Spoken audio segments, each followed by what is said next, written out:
Good evening to one and all present in this e-workshop series to explore ecosystems organized by Department of Zoology, St. Xavier's College for Women, Alua. It is my pleasure to be a moderator for this webinar. I, Sister Anju, student of Zoology Model 2, and on behalf of all my group members, would like to extend a very warm welcome to all of you. We appreciate you for taking time off from your daily schedules to join us today. We hope you will learn a lot from this webinar on mangrove ecosystem of Kerala, current status and future prospects. We wish you all fruitful and engaging time. Now, I invite our head of the department, Dr. Anu Ando, for welcome address. Yeah, good afternoon, all. Resource person of the day, Dr. Sri Lakshmi S., coordinator of the program, Dr. Baby Divya, my dear colleagues and dear participants. We welcome you to the third session of the Eco Explorer series. Actually, we launched this series on the World Environment Day on 2021 under the DBT STAR scheme of the college with the objective to explore different types of ecosystems. Today being the International Day for the Conservation of Mangrove Ecosystem, we are happy to have with us Dr. Sri Lakshmi S., postdoctoral researcher at Cochin University of Science and Technology. Dr. Sri Lakshmi S. has completed her MSc and PhD in marine biology from CUSAT.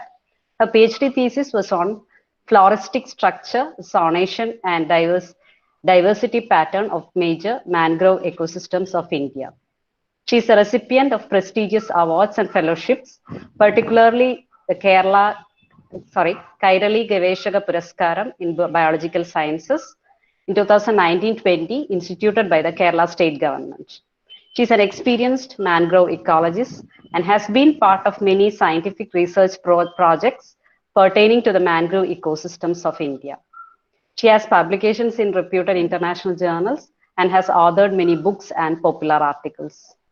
In today's session, she will be sharing her expertise on the topic current status and future prospects of mangrove ecosystems of Kerala. With immense pleasure, we welcome you, ma'am, to this online session.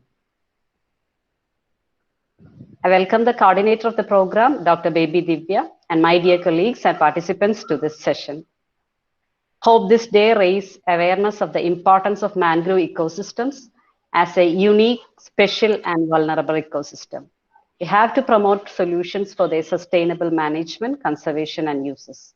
With this, I welcome all the participants to this session. Thank you. Thank you, Anu ma'am.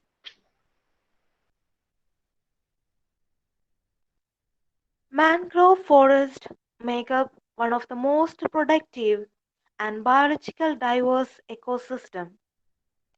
They act as shock absorbers and reduce high tides and waves. They also prevent soil erosion.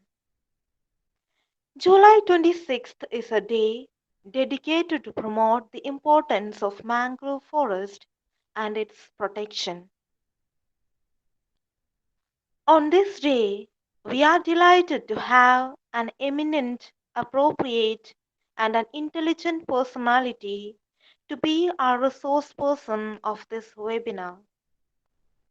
We invite Dr. Sri Lakshmi ma'am to share some of her experiences.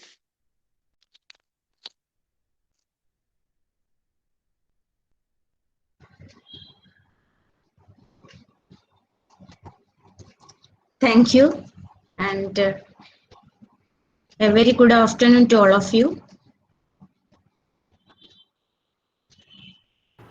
Good afternoon, Sri Lakshmi. Good afternoon, ma'am.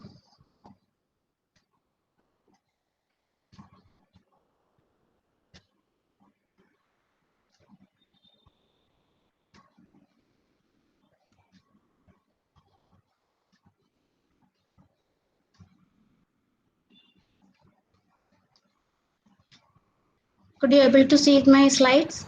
Yes, visible. Okay. Very good afternoon to one and all. And the topic of today's presentation is Mangroves of Kerala, current status and future prospects. And as you all know, today is July 26th. It's the International Day for the Conservation of Mangrove Ecosystem, for raising awareness of the importance of mangroves and to promote their sustainable management, conservation and use. And this International Day for Mangrove Conservation was declared by UNESCO during a General Assembly in Paris in 2015. And all of you might be knowing this Mr. Kallen Pokkudan, who is actively engaged in mangrove conservation in Kannur district, and he has planted and protected mangroves for over 25 years in Kannur district. And several government as well as non-governmental agencies are actively engaged in mangrove conservation in India, like the Mangrove Society of India, the Mangrove Foundation of Maharashtra, the Mangrove Cell of Mumbai, the Wildlife Trust of India, the Godrej Company. All these institutions are actively engaged in mangrove conservation in India. Then what are these mangroves? These mangroves are coastal wetlands comprised of woody vegetation found in the intertidal areas in the tropical and subtropical coast. And they are also known as the blue carbon forest of the ocean, coastal woodland, tidal forest, oceanic rainforest. And these mangroves are considered as a keystone coastal ecosystem due to its high species diversity, high biomass production, and high standing growth. And when we look into the global distribution of mangroves, it's circumtropical in distribution. That is, these mangroves are found in coastal areas all over the tropics. And these are distributed in 124 countries with 73 true mangrove species as per the recent report. And as I have already told that these mangroves are living in intertidal areas, that is, the soil is almost anoxic, that is, the oxygen concentration is very low, then highly flooded soil due to very frequent tidal actions. The soil is in flooded condition, and to overcome all these extreme environmental conditions, these mangroves have evolved, or they have several adaptations, several morphological, anatomical, as well as physiological adaptations to withstand in extreme environmental conditions.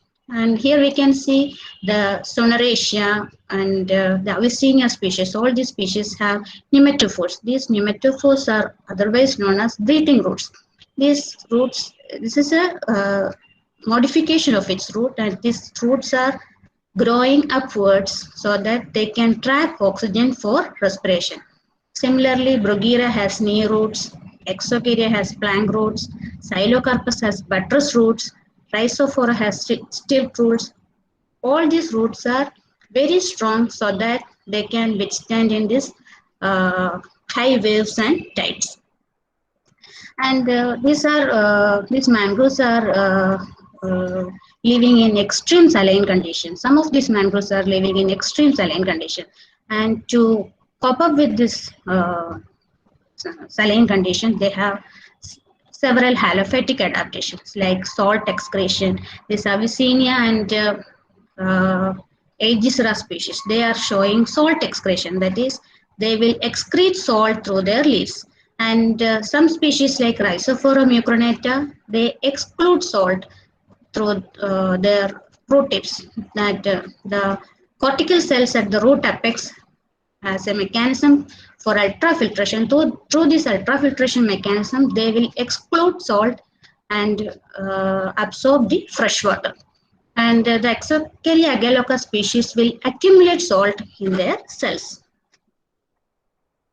And they have also several reproductive adaptations, and like the vivipary, the cryptovivipary. And the vivipary means this is not a seedling. This is not a seed. This is a seedling, and the seed germinates while attached to the parent plant, and these seedlings will detach from the parent plants and fall into the soil.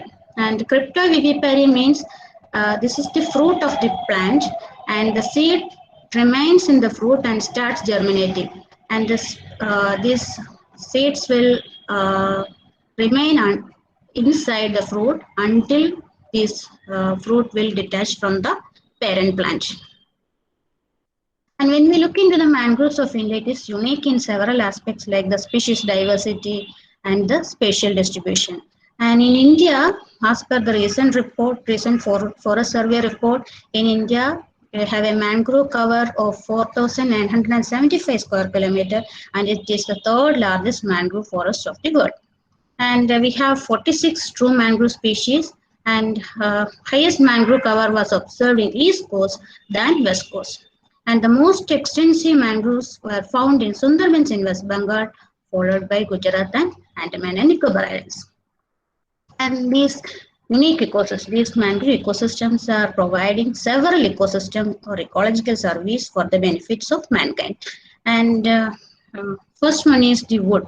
They are providing timber for fuel wood and for construction purposes, for making fishing poles, etc. And another ecosystem service they are providing is coastal protection. As we all know, this coastal protection is very relevant in the present scenario. As you all read in the newspapers that in Chellanam region, the sea attack is very high these days, and the government is planning to plant these mangrove species as from Chellanam to Cochin region for protecting the coastal erosion. So these mangroves play a very important role in coastal protection, and they can prevent the high waves, tides, storms, tsunamis, and thereby prevent the shoreline from coastal erosion. And another ecosystem service they are providing is water filtration, and they can absorb all the pollutants, the pesticides, the chemicals, and all. They can absorb and bioaccumulate in the cells of mangroves. And when you come to tourism, the recreation or ecotourism activities is very developed in Kerala, especially in Cochin. We can see two ecotourism spots in Nyarakal and Malippuram, where people can do boating, kayaking, or fishing in between mangroves. So, ecotourism is a well-developed area in Kerala. And these mangroves are supporting the fisheries also, and more than 3,000 fish species are dependent on this mangrove ecosystem for shelter and food. And we will discuss this later. And when we look into the climate regulation, it is one of the most important ecosystem services that these mangroves are providing, and how they regulate the climate change. As we all know, all the plants will take up carbon dioxide from the atmosphere for photosynthesis and will fix it in the leaves, stems, trunks, and roots as organic carbon. And this carbon containing leaves, stem, branches all will fall into the soil as litter, and this litter will bury in the soil by several organisms like crabs, and they will start slowly decomposing by the decomposing bacteria. And this litter carbon will remain in the soil for centuries, and this long-term storage of carbon in this soil and in the long-lived trees are known as the carbon sequestration.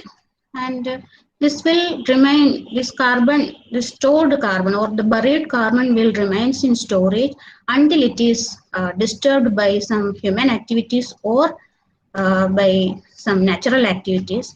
If it is disturbed, this carbon dioxide, this buried carbon will remineralize to carbon dioxide and will go back to atmosphere.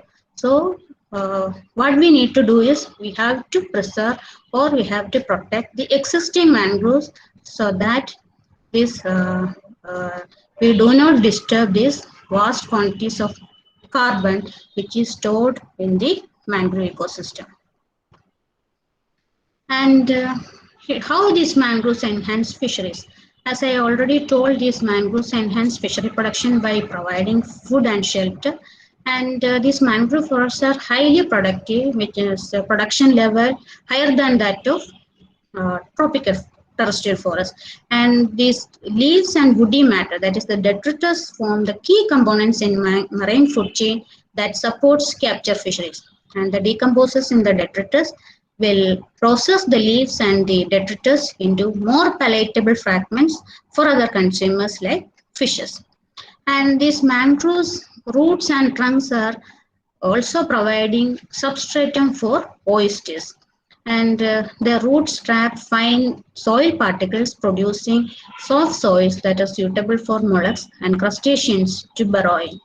And for several marine organisms, these mangroves provide shelter, helping them to escape from predation and also spend more time in feedings.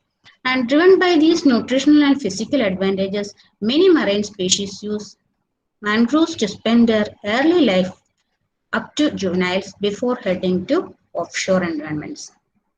And this is the table showing the mangrove area in the 12 maritime states or union territories in India. And we can see the largest mangrove area is in West Bengal. And this is the percentage of total marine fish catch, which is dependent on mangroves. And in Kerala, we can see 32% of the total marine fish catch is dependent on mangroves. But in West Bengal, we can see 56% of the total marine fish catch is dependent on mangroves. And this is a general picture on the mangrove floral and floral diversity in India. And when we come to Sundarbans, the world's largest mangrove delta, and it's only mangrove forest in the world with the Panthera tigris, the Royal Bengal tiger, and it is declared as the World Heritage Site by the UNESCO Biosphere Reserve. And the Sundarbans have 27 true mangrove species. And this is the picture of the Heritiera forms, or locally known as the Sundari. And from this plant, the Sundari, the Sundarban got its name. And it has listed as an endangered plant by the UCN Drug List. And this Sundari was once it was a dominant species in Sundarbans, but now it has become a rare plant in Sundarbans due to high salinity, and a larger number of these plants are destroyed due to a top dying disease. And now the dominant species in Sundarbans is Avicennia. And when we look into the mangroves of Andaman, 615 square kilometers of mangroves were seen in Andamans with 28 true mangrove species. Rhizophora species is the dominant. And we have observed a critically endangered species in Andamans and 3 near threatened species. These are some of the mangrove fauna: the lemurs, turtles, crabs, wild boar, mud skippers. And these are some other mangrove fauna. Benthic diversity of mangroves in India. And when we come back to the mangroves of Kerala, as part of a Directorate of Environment and Climate Change Government of Kerala funded project, we have done an extensive floristic survey in 100 mangrove sites from 10 coastal districts of Kerala, right from Manjeshwaram to Veli. And we have identified 18 true mangrove species, and the most extensive mangrove cover in Kerala was found in Kannur, and the maximum extent of mangrove destruction was observed in Ernakulam. And once Kerala, in 1975, Kerala has 700 square kilometers of mangroves. Now it is dwindled to 9 square kilometers as per the Forest Survey of India report. And the maximum species diversity was observed in Kollam district with 15 species, and minimum in Thiruvananthapuram. And there are 4 rare species in Kerala. And these are the photographs of the mangrove flora in Kerala, the different species. And moving to the planktonic diversity, 59 species of phytoplankton were identified from mangroves of Kerala, of which Basilariofaceae or the diatoms were the dominant species, followed by Myxophaceae, Cyanophaceae, and Chlorophaceae. And 11 zooplankton groups were identified, of which calanoid copepods were the dominant form. And these are some of the benthic species that the Malacostracan crustaceans identified from mangroves of Cochin. These are some of the polypid species. These are some of the molluscan species, other benthic species, some brachyuran crab species identified from Kerala mangroves.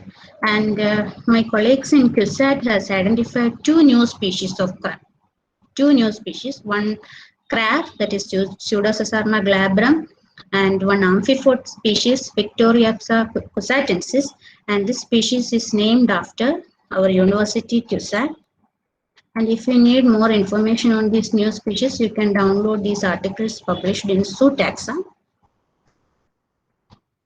And these mangrove ecosystems, these vulnerable ecosystems are vanishing at an alarming rate globally. So globally, 20 to 35% of the mangrove habitats were lost during the period 1980 to 2000. And as per the recent report by the NASA Earth Observatory, between 2000 and 2016, the mangrove loss has declined. When coming to 2016, the mangrove loss has declined. This might be due to our conservation efforts, or there will be no mangroves to lose. And the annual loss is approximately 0.66% per year. And this is the map showing the location and severity of mangrove habitat loss. And the darker areas experience more loss in the period, but fortunately, India is in lighter shade. And how these mangroves are degraded? What are the threats or what are the drivers of mangrove loss? First one is the logging. People are illegally cutting the mangroves. And another threat is the agriculture and aquaculture activities. People are constructing agriculture and aquaculture ponds by destructing these mangrove areas.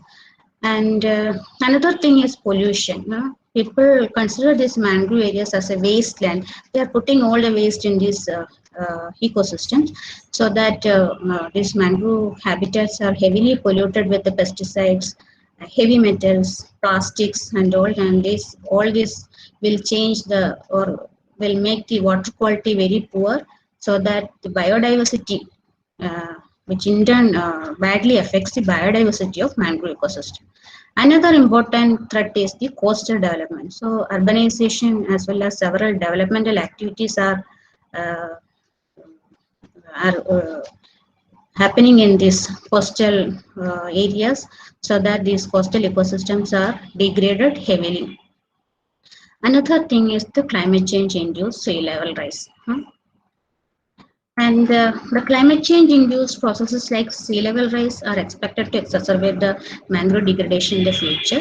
And India is regarded as one of the most vulnerable countries to the impacts of sea level rise. And in Cochin, as per the recent NOVA reports, in Cochin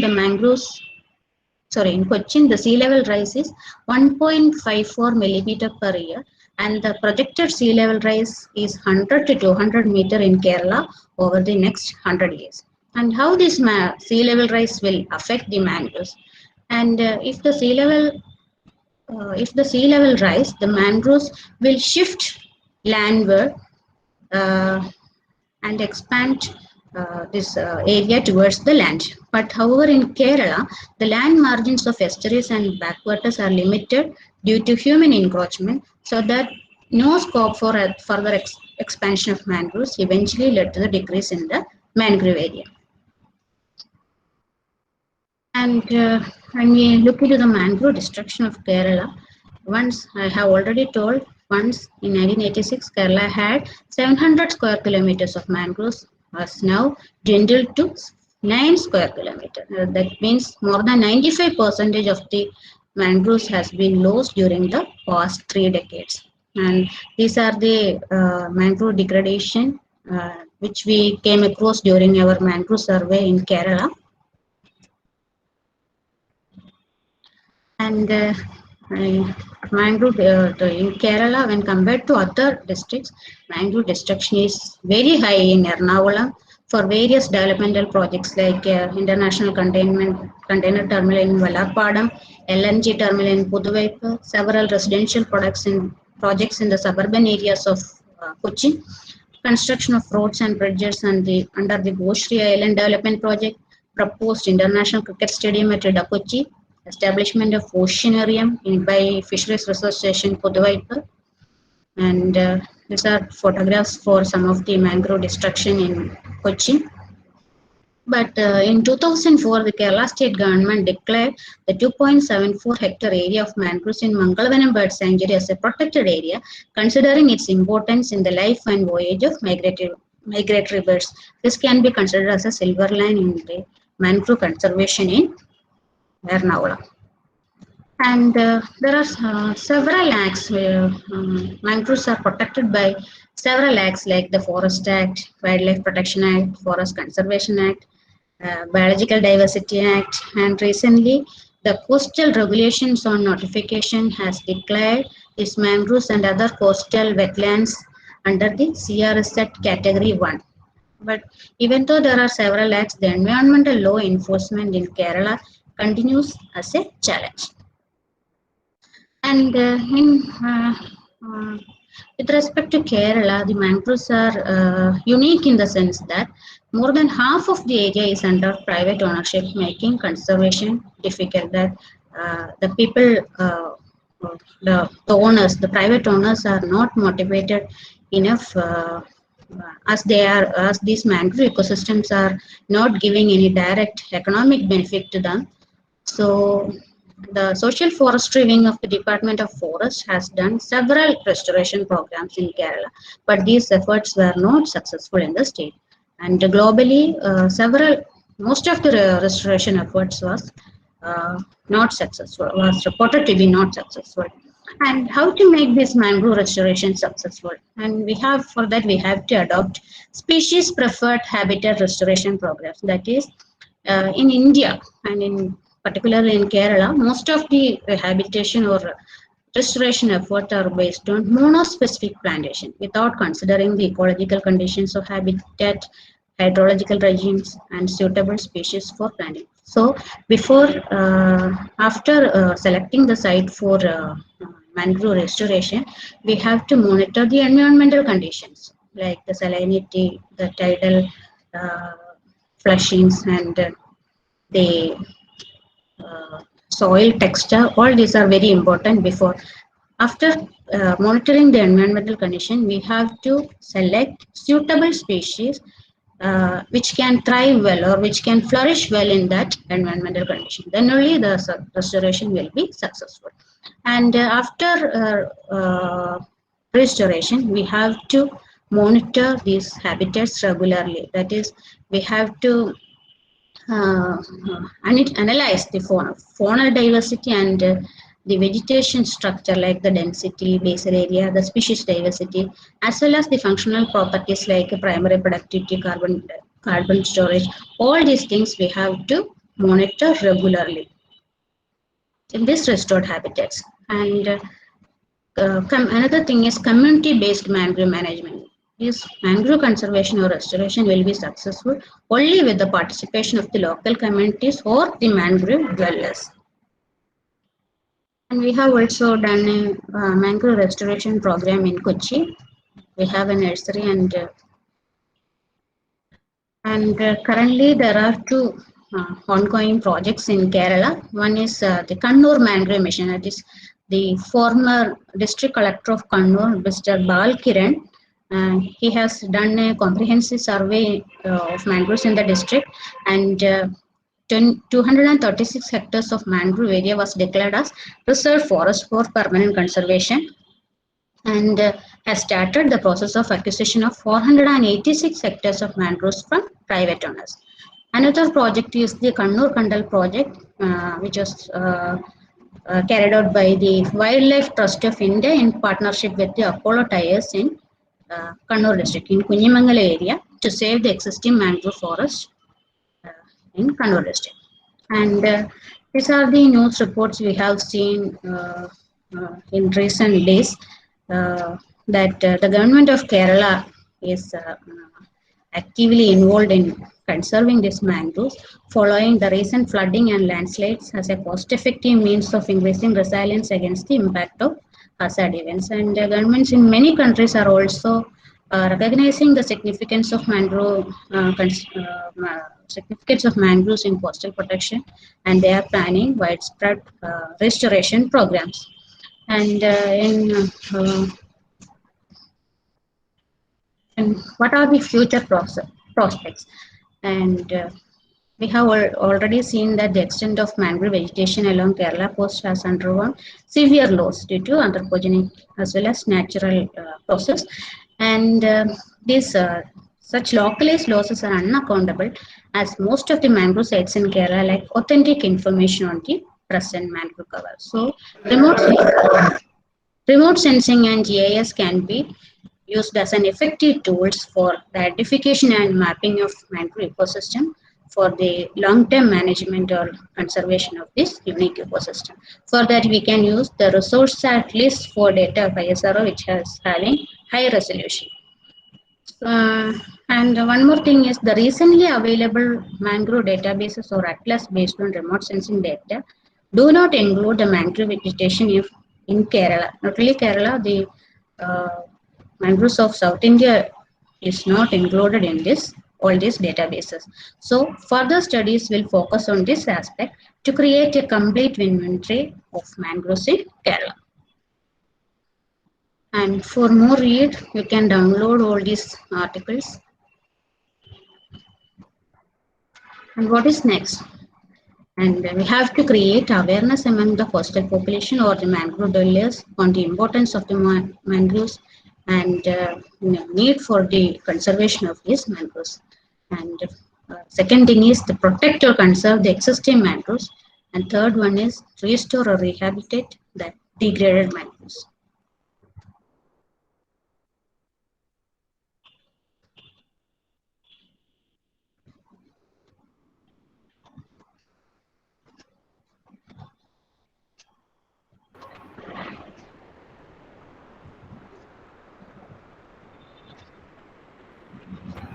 Thank you, Dr.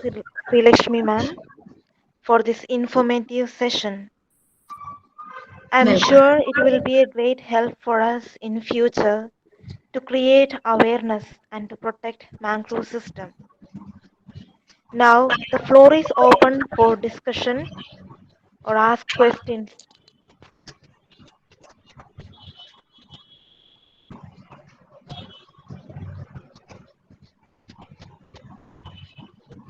Ma'am, Yes. ma'am, will mangroves buffer ocean acidification? Sorry. Will mangroves buffer ocean acidification since they increase the alkalinity of the surrounding areas? Will that affect sometime decrease ocean acidification?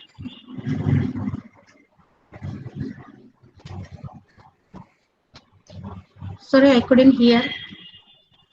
Ma'am, I will type them. Okay.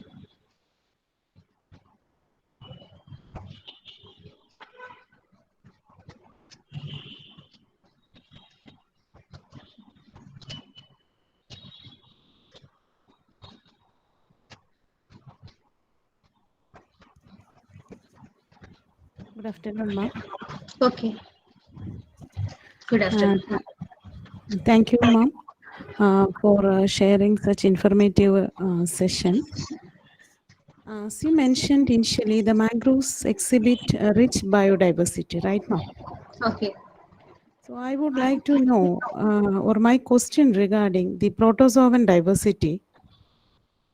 That means why the number of protozoans? That means certain protozoans categories, ciliates and flagellates in tropical mangrove sediments were relatively low when we compare to those in temperate sediments.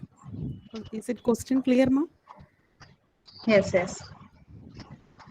That So, means the number of ciliates and flagellates in tropical mangrove sediments were relatively low when we compare to those in temperate sediments of mangrove ecosystem. What is the reason behind it, ma'am? Or is there any grazing implications related with the carbon cycle in it? That is my question. sorry, I don't know about any. I was mainly focusing on the floral aspects. I was not. I am not an expert in all these ciliates and protozoans. Okay, ma'am. Okay, thank you. Dr. Srilakshmi, I think there are some questions in the chat box. Okay. Earlier, Ms. Angel has asked, will mangroves buffer ocean acidification?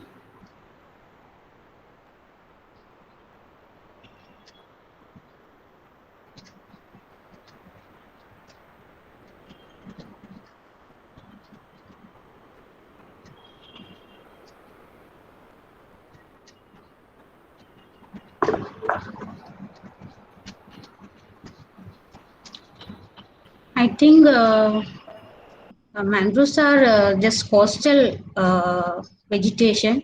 They can, I think, they can do nothing in ocean acidification. Ocean acidification is a different process which is carrying out in ocean. They are just, these mangroves are just coastal vegetation.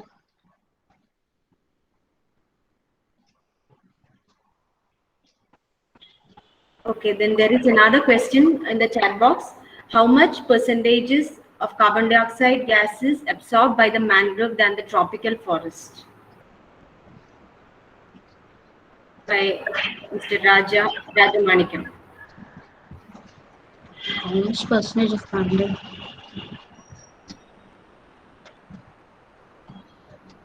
I think Rani Chechi is here. She can talk more about on carbon sequestration. Rani Chechi. Hi, Sri Lakshmi. I didn't notice the question. Can you repeat? How much percentages of carbon dioxide gases absorbed by mangrove than tropical forest? It's about 4 to 5%, sir. 4 to 5 times more. The mangroves can absorb 4 to 5 times more than the tropical rainforest and other forest. They have that much of capacity. 4 to 5 times, approximately 4 to 5 times. Oh, I think it is clear. yes, yes. Then another question here is, how can citizens protect mangroves against illegal encroachment and reclamation of land?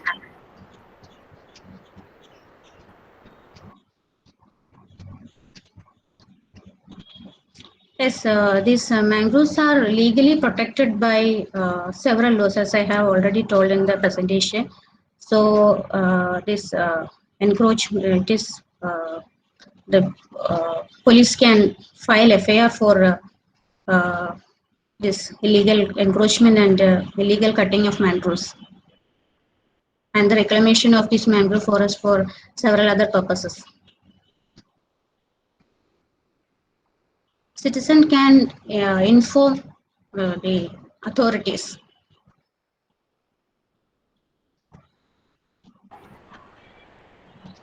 Yes, I hope it is clear. If you have any more queries, please, you can chat. You can put it in the chat box or ask the resource person directly. Okay, there is another question here. Can mangroves clean polluted water or highly polluted water? Yes, mangroves acts as a filter. So most of the pollutants, they will trap the pollutants and they can absorb most of the pollutants like heavy metals, the pesticides and other pollutants. They can absorb and accumulate, bioaccumulate in their trees. They are acting as a filter. biofilter. The roots can trap all these plastics and other waste in these waters, so that this will prevent these pollutants in spreading to the ocean. Naya has been asked what conditions are necessary for mangroves to grow. Necessary condition. These mangroves are unique ecosystem which can grow in extreme environmental conditions. So some species can grow in high saline conditions. Some species can grow in muddy soil. Some species can grow in sandy soil. Some species prefer very low salinity. So it depends on the species. Some can withstand in high tidal flushing. So the conditions depends upon the mangrove species. Hi, Sri Lakshmi. I would like to ask one question. It is regarding aquaculture. I wanted to ask. Since you have done all these surveys across the Kerala regarding the mangrove, you have seen a lot of mangrove deforestation has happened, which is being converted for the aquaculture purpose. And you know that how much of aquaculture after like being it used for a long time, they will leave the land barren. So have you found like any chance that these aquaculture areas can be restored back for the mangrove purpose, or how much is the increase in aquaculture practices harming the mangrove ecosystem? Do you think the people are ready to leave this or are ready to compromise for mangrove ecosystem restoration? That's my question. So, as per the recent reports, and that is in 2021, there is a publication from Leo Metol, and he's reporting that for a sustainable aquaculture, we need mangroves. That is the present concept, I think. Yeah, I agree to your point, but my question is in Kerala, since you have done all the extensive field studies, you have seen how much of deforestation has happened because of the aquaculture also.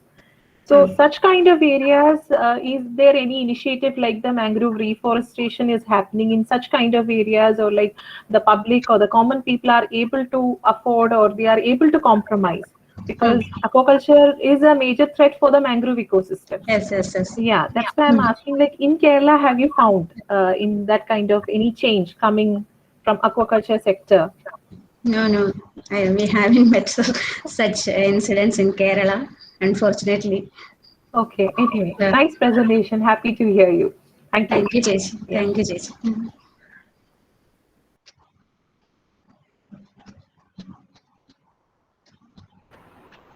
Another question is, it's about the medical properties of mangrove plants. Several in the area of bioprospecting research, several research has been carried out globally.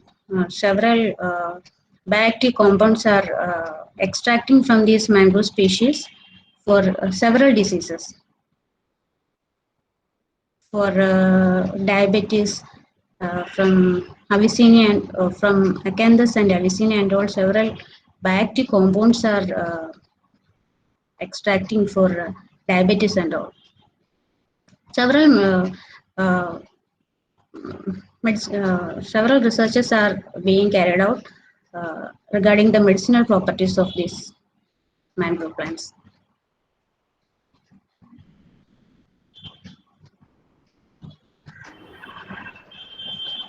Okay. Are there any more queries?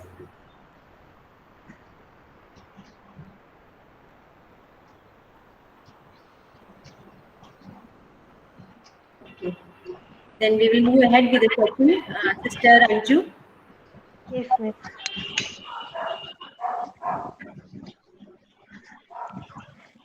Now, may I request Simi Shaji to give word of thanks? Good evening to one and all present here.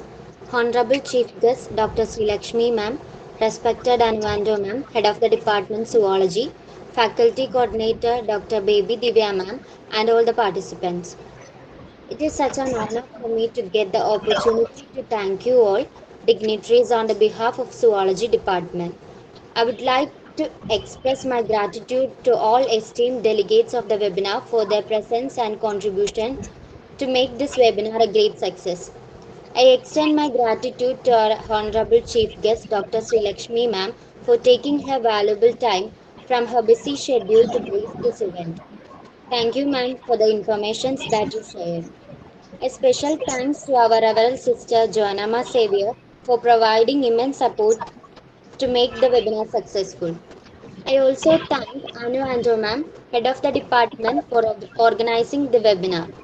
I would never forget to thank the organizing team for taking initiative, especially our faculty coordinator, Dr. Baby Divya ma'am, for working hard for the past few days to make this webinar successful. Thank you everyone once again for making it a great success. Thank you.